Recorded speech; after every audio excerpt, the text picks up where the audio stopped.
আমি সব সময় চুপ থাকা পছন্দ করি। আমি বেশি কথা বলা পছন্দ করি না। যখন দেখি যে না কথা বলতেই হবে এইখানে, না বললে চলবে না, তখনই আমি কথা বলি। এর মতলব এইটা না আমি কিছু জানি না, আমি কিছু বুঝি না। আসসালামু আলাইকুম। নাস্তা করে নিলাম। এই তো আমার দুষ্টামি করতেছে। নিচে যাব সবজি নিয়ে আসবে, যে সবজি নিয়ে আসলাম মিষ্টি কুমড়, কলমি শাক। নিচে এক আঙ্কেল আছে আমাদের বিল্ডিংয়ের নিচে, উনি বিক্রি করে, ওনার থেকে নিয়ে আসলাম।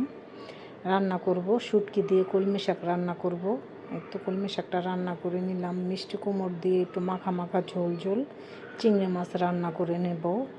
আমি মিষ্টি কুমড়ার চোকলাটাকেও ভর্তা করব সিদ্ধ করে। মারিয়াম আসছে স্কুল থেকে এক্সাম দিয়ে, তো ওর সাথে ওর ফ্রেন্ডরাও আসছে, তো ওদেরকে একটু শরবত বানিয়ে দিলাম। চুলাতে গ্যাস থাকে না 3-4 দিন যাবত, তো ওদের কোনো নাস্তা বানিয়ে আমি দিতে পারলাম না, তো শরবত বানিয়ে দিচ্ছি, ওরা খেয়ে নিল। তারপর ওরা গল্প করতেছে, চলে গেল। তো আমরাও গোসলে চলে গেলাম, সবাই মিলে খেয়ে নিলাম। আহমদকে প্রথম আমি খাইয়ে দিছি, তারপর আমরা খেয়ে নিলাম। আল্লাহ হাফেজ।